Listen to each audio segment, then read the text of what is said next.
Hello there, friends. Today we're going to learn how to be a dictator. Well, kind of. Frank Dikotter is an author, and his most recent book, How to Be a Dictator, looks at 8 of the most chillingly effective dictators of the 21st century. So we're going to learn about Mussolini, Hitler, Stalin, Mao Zedong, Kim Ilsung, and a couple of leaders that I'm going to leave to Frank to pronounce. But yeah, the characteristics of a dictator are oddly similar whilst also being incredibly unique. As Frank identifies, one dictator from one regime at one particular period of time wouldn't work at all if he was to swap places with another. As always, if you've got any questions, comments or feedback, feel free to get at me at ChrisWillX wherever you follow me. But for now, please welcome Frank Dikotter.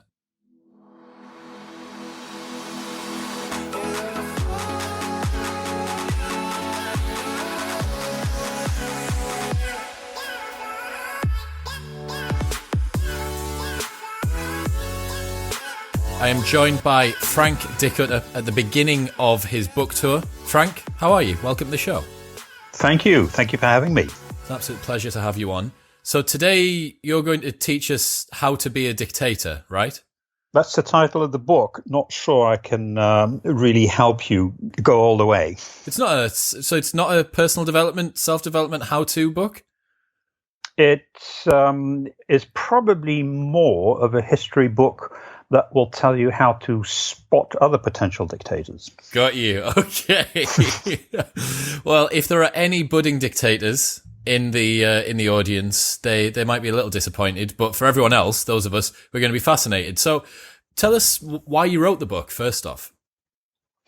Well, I'm a historian, and when you think about it, you could pretty much summarize the 20th century in about a sentence.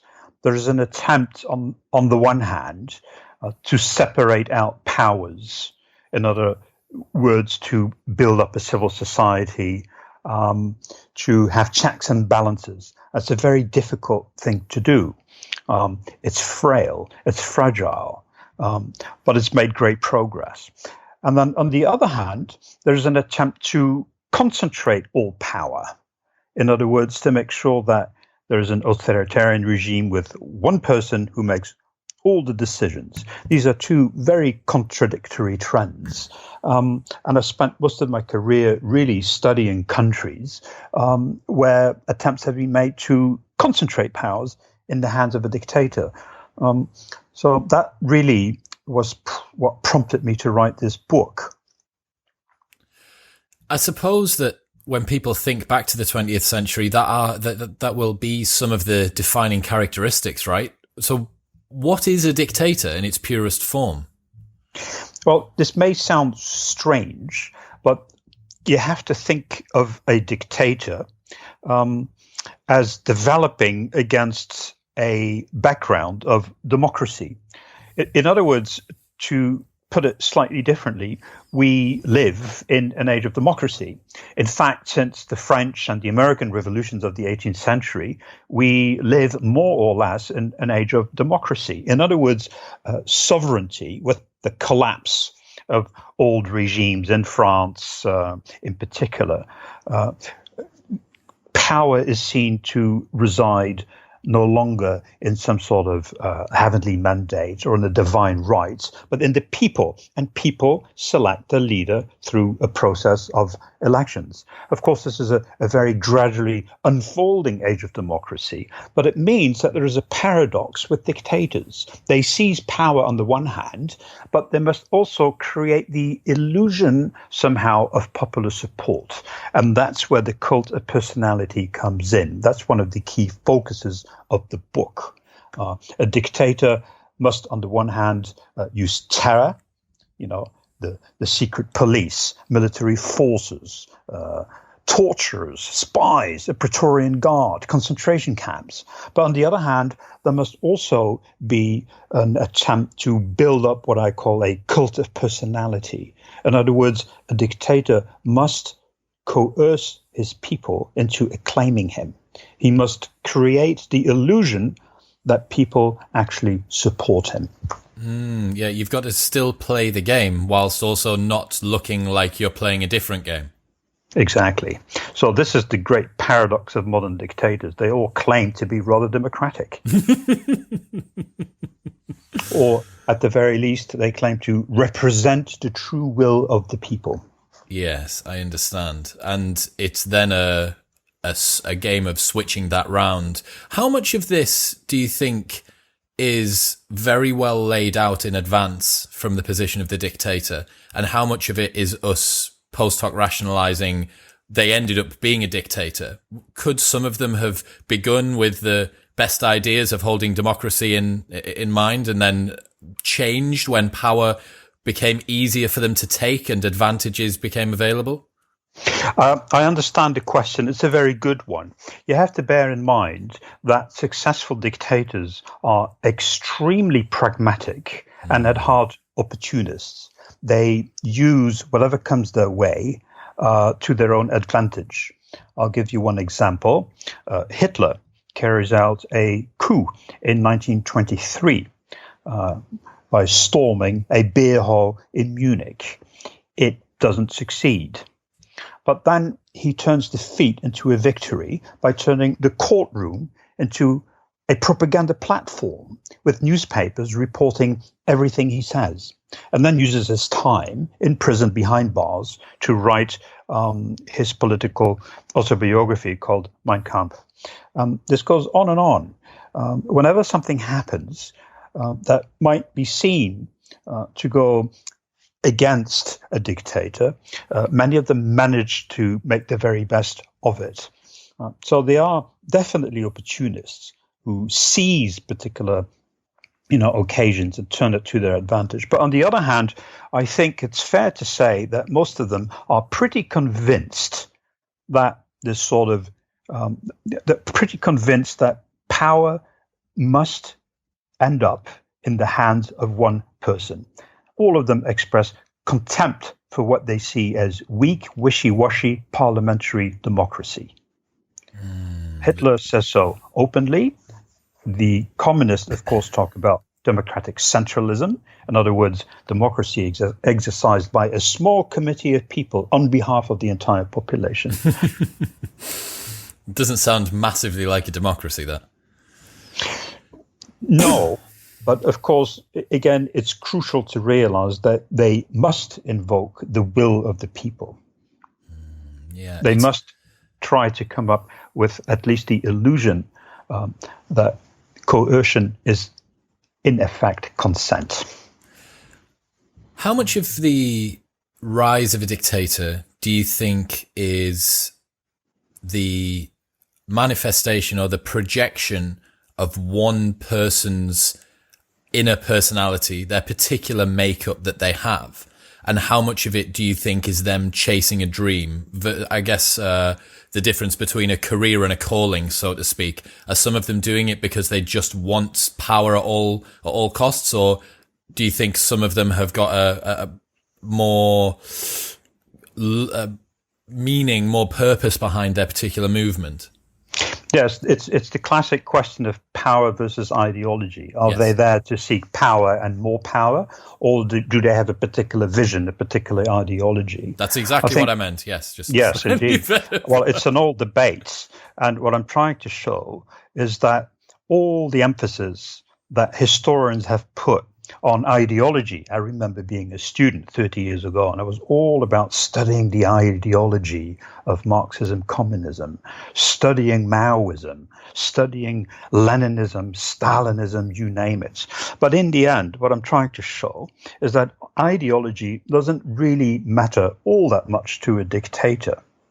What matters is not loyalty to a creed, but loyalty to his person. That's what a dictator wishes. The reasons for that are reasonably straightforward. A dictator, by definition, is somebody who seizes power, and power has to be maintained. Power seized through violence must be maintained through violence. And that can be a very blunt instrument. So it's much better to try to create loyalty, to enforce it, so to speak. Most of all, when a dictator seizes power, he runs the risk of somebody else doing the same thing to him. In other words, there are rivals somehow waiting in the wings. The prospect of a stab in the back appears. So what do you do to control your inner court, to make sure that your allies or rivals don't organize a coup against you as new dictator? I think here again, cult of personality is all important. You make sure that the people around you acclaim you. They are abased by being forced to acclaim you as a great leader. And most of all, by acclaiming you as a great leader, allies, rivals, all of them have to lie. And when they lie, when everybody lies, it's very difficult to find out who actually supports who. So loyalty is the greatest concern for any one dictator. They're constantly keeping tabs on the people around them. They're worried about who might betray them.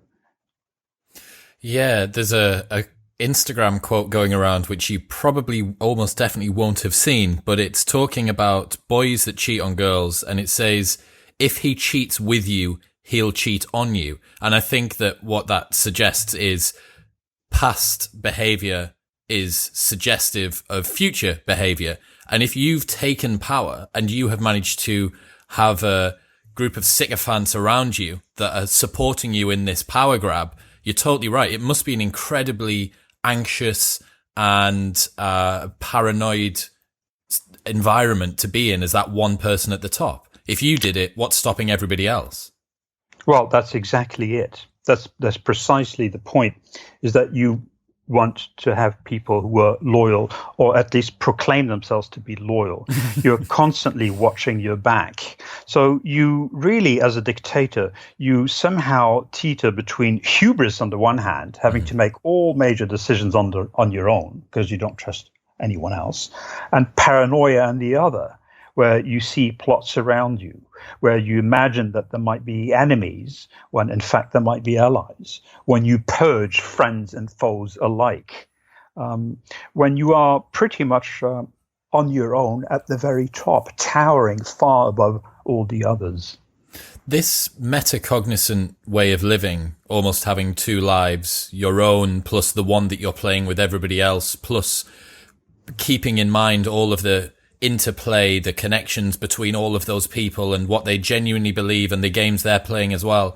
It must be almost untenable to live this life without being on the verge of a breakdown at all times. You can only imagine how testing it must be. I've learned a little bit about Hitler, and I know that he was on all manner of cocktail of drugs by the end of World War II in an effort to keep him up with some maladies that were perhaps oncoming no matter what, but definitely a lot that were due to stress and just him trying to keep all of this up.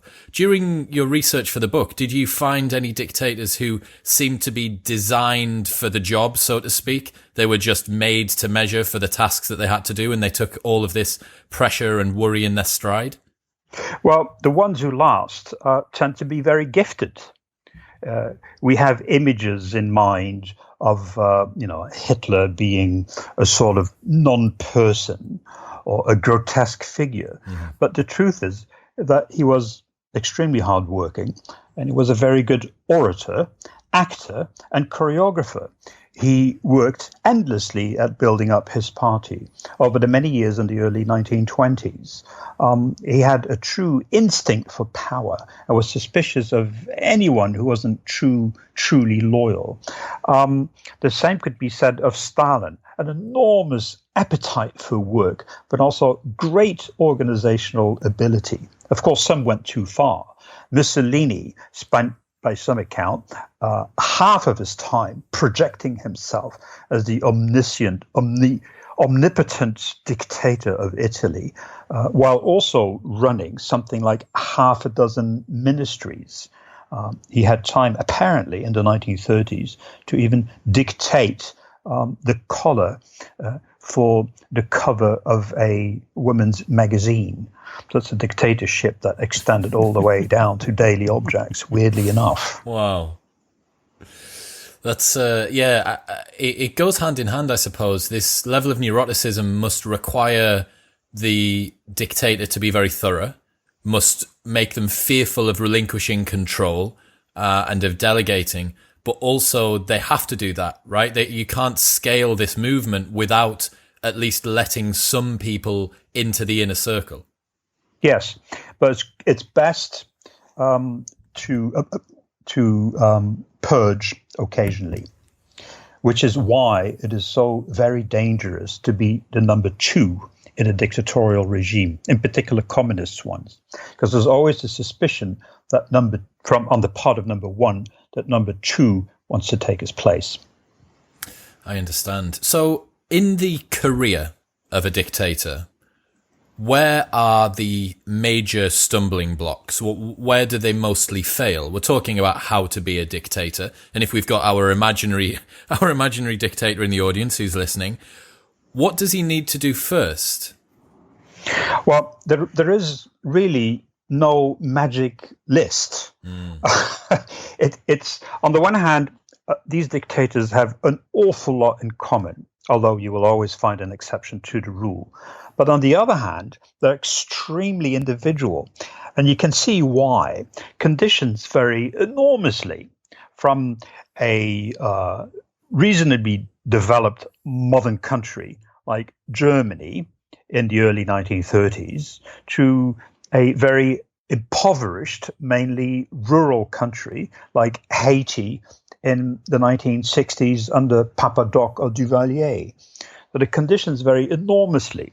So I guess one of the very attributes of a dictator is to understand local culture extremely well and be able to use it in order to become a dictator. If you would take Stalin and take him out of the Soviet Union and somehow make him run the People's Republic of China for a while, it would not work. These are individuals who are very closely linked to the times and circumstances of their countries.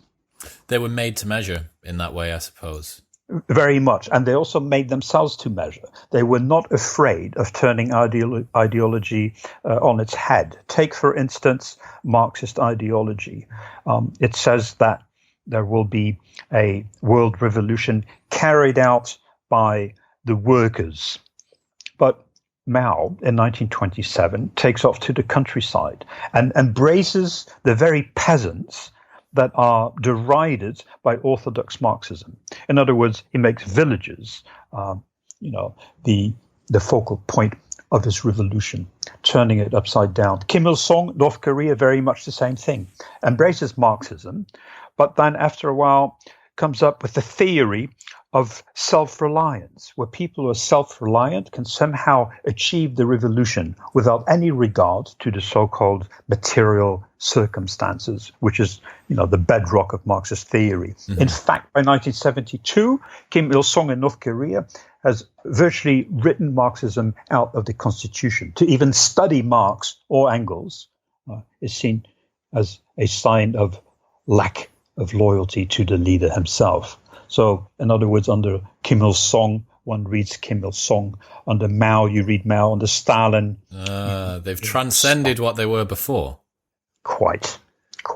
That's interesting. So, it's a recently brought up topic with regards to North Korea and the movements that it's making at the moment. So, why don't you tell us some of the things that you learned about Kim Il-sung during your research? I'm fascinated to learn about how North Korea got to the particular approach to politics that it has now. Now, Kim Il-sung is quite an extraordinary figure because he is somebody who is pretty much imposed by the Soviet Union on an unwilling population. Yet within several years, he manages to play two great backers and superpowers against each other to obtain more independence, namely the People's Republic of China. That helps Kim Il-sung start his war of unification against South Korea in the early 1950s, and the Soviet Union that installed him in the first place. So within years, by 1956, he's managed to play the one against the other, has managed to purge all those who were loyal to Moscow or to Beijing, and install his own people. By then, he tours the country in whirlwind visits to factories, to the countryside, dispensing his advice, making himself visible literally to millions. His portrait is everywhere.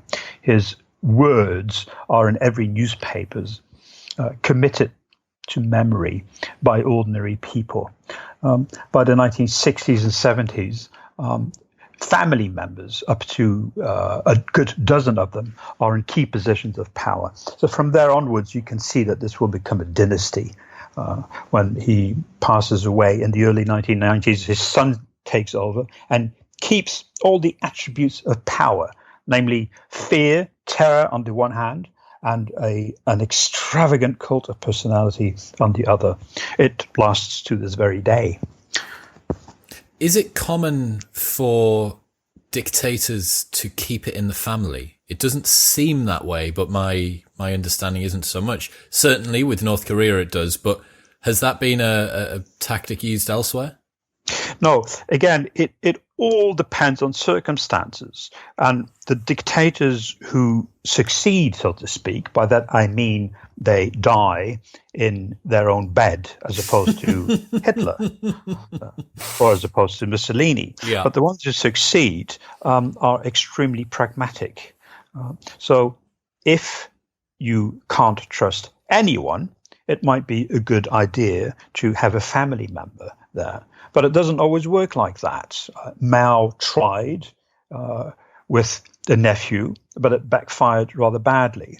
Another example, besides Kim Il-sung, who successfully installed his own son, would be Papa Doc, who I mentioned earlier on, or Duvalier. He manages to install his own son in 1972 when he dies. So that regime will last for another good decade or so. But the truth is, succession is always a great issue for dictators. The reason is very simple. In a democracy, it's not so much that people get voted in, they get voted out. If you're a dictator, there's no point at which you can leave without fear for your life. It's very difficult to just say, I think I've been a good dictator for 20 years.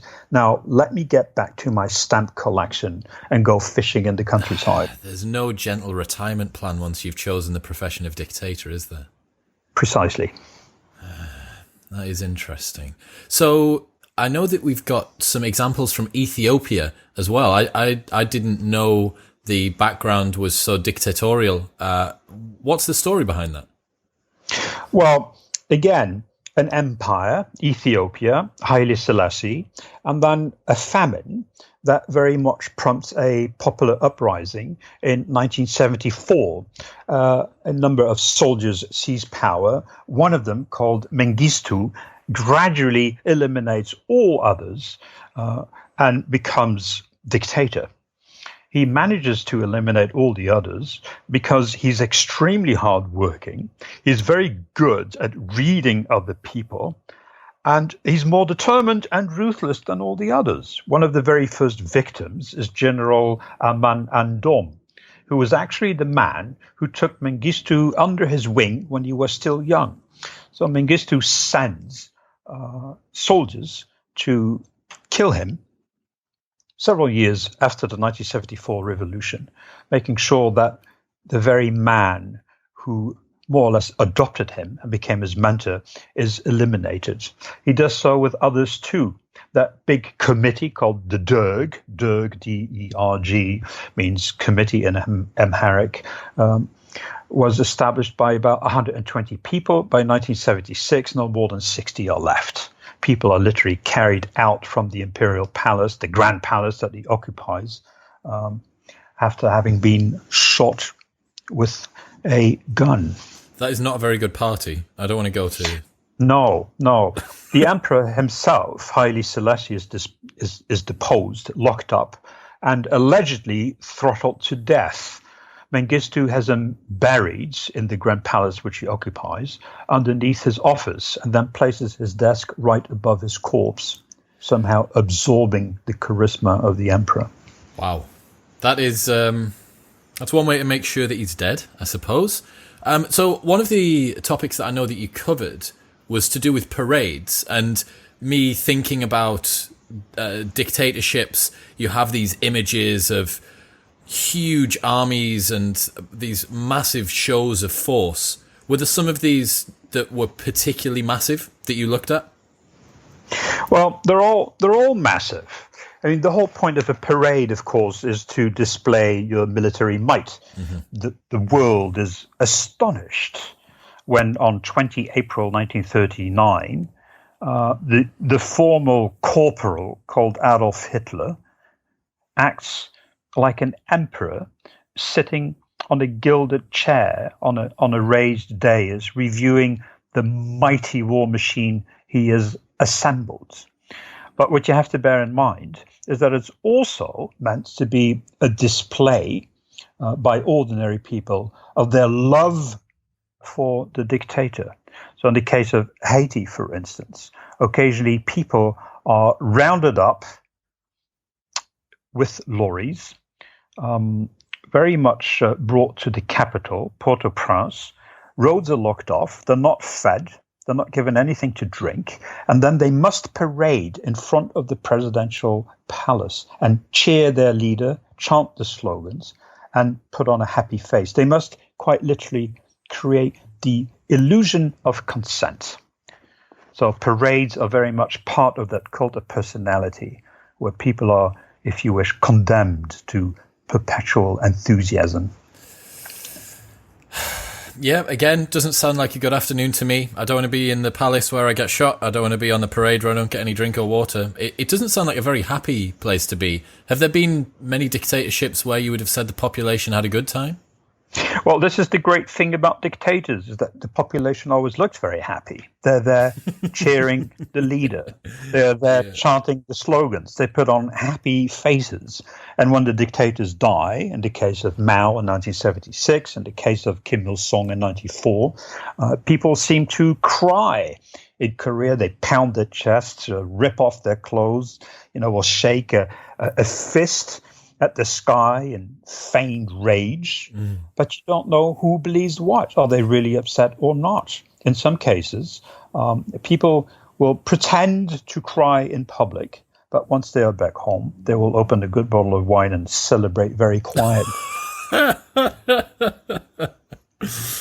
Yeah, it is crazy. I saw a Vice documentary about where they'd gone into North Korea, and this soap opera style actorship, I suppose, as people were driving around and they were going into restaurants where there was huge swaths of serving staff and food laid out, but the only customers were them. And then they'd go to a school and speak to the children, and the children would have oddly clear responses, and so would the parents, that sounded almost as if they'd been scripted. And again, it's that show of unification, isn't it? Both inward and outward. Well, that's exactly it. In a good dictatorship, dictators are great actors and people are great actors. As Adolf Hitler said, in an unguarded moment, he considered himself to be Europe's greatest performer. But ordinary people, too, are great actors. They must learn how to jump to attention, chant the slogans, cheer the leader. And if they don't, they risk being fined, imprisoned, occasionally shot. Occasionally shot. Well, at least I've got a chance of not being shot this time. So as we move towards the modern day of politics, how do you think this last 100 years history of prominent dictators has shaped how we look at politics now, and also how political figures nowadays are behaving? Well, remember what I said in the beginning. You could summarize the 20th century as two opposite trends. One trend is towards the separation of powers and the building of an accountable civil society with checks and balances and an independent judicial system, rule of law. Mm-hmm. And the other one is a trend towards the concentration of power in the hands of either one party or one person. And one party always ends up being one person. So if you look at it from a very broad perspective, then quite clearly one trend has been on the up and the other one has not quite vanished, but very much been on the losing end of history. To put it differently, I think we tend to underestimate how far we have come. we tend to overestimate how many dictators there still are and what threats there might be to democracy. We hear terms of a coup or a dictator or a cult of personality used in the case of democratically elected people, Theresa May or Trump, sometimes even the Pope. But quite clearly, there was a time in the 1930s, in the 1950s, in the 1970s, when half the planet was run by rather nasty dictators. Now, remember that even in Europe, up till 1973, there was no talk about Western democracy, as in Western Europe, because it was only the northwest of Europe. In Portugal, you had Salazar. In Spain, you had Franco. In Greece, you had a number of nasty generals. It was only with the Carnation Revolution in Portugal and the death of Franco that all of a sudden one could talk about Western Europe as being democratic, never mind the rest of the world. And then you have the collapse of the Soviet Union, all of it, in 91, 92. We've come a very long way. It's not to say that we shouldn't be vigilant. Do you think it would be realistic for a dictator to rise to power now? It's bloody hard work.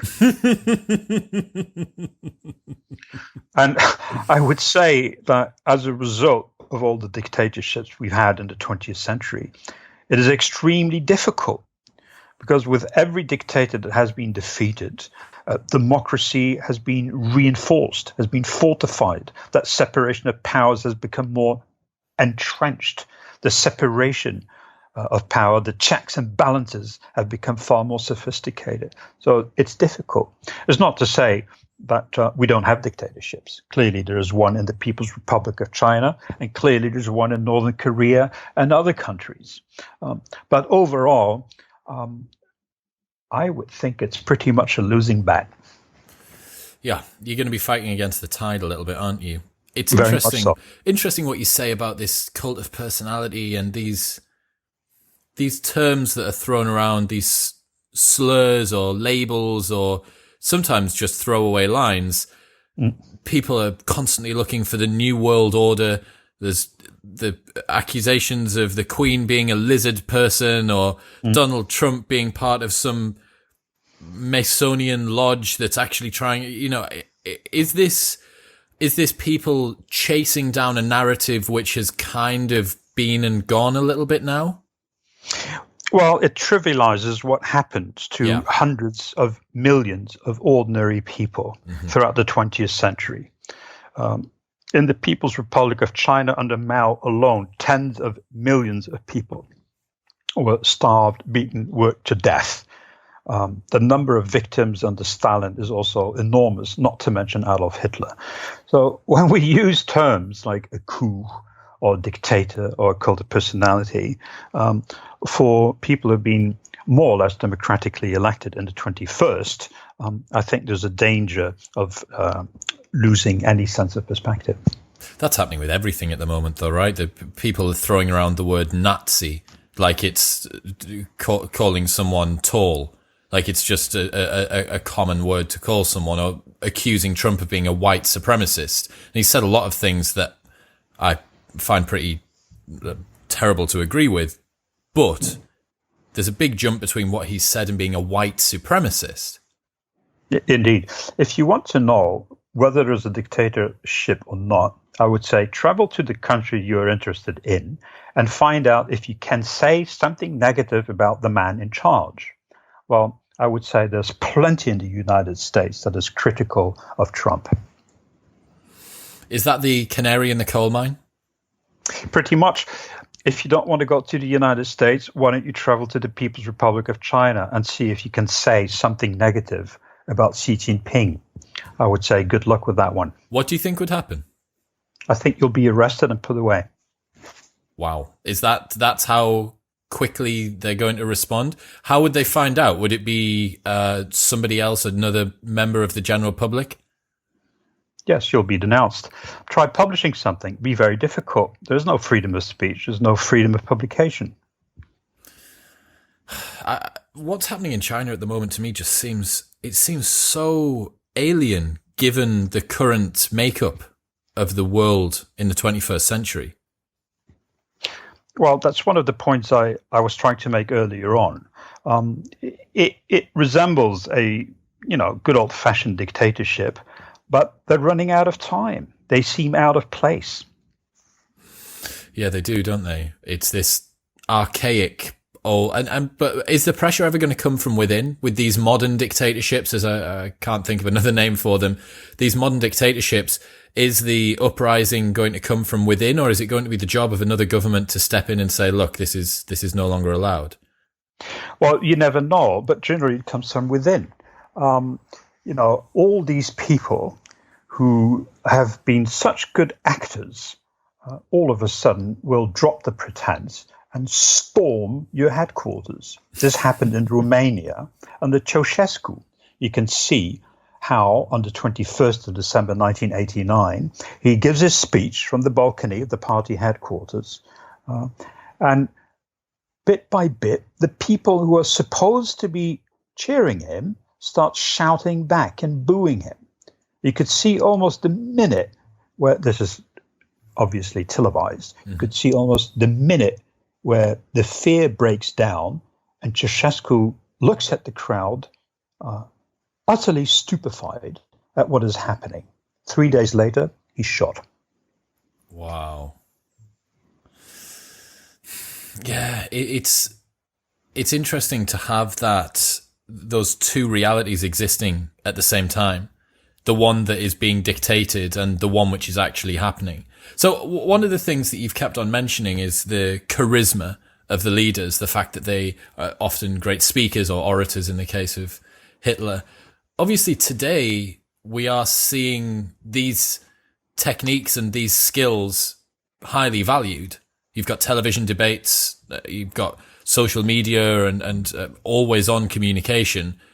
Do you think that the tactics and the techniques of the 20th century are being used at any point right now? Well, dictators are always good in exploiting the latest technology. Adolf Hitler was very skilled at broadcasting his speeches. He worked at his broadcasting skills. He was a very good orator as well. Mussolini, too, tried to use television and radio to make sure that his presence was felt in every square. There would be public loudspeakers in cities, mobile ones taken to the countryside.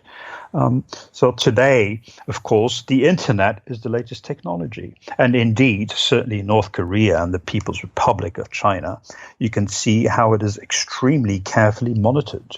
We thought for a while here in our democracies that the internet would be a tool of liberation.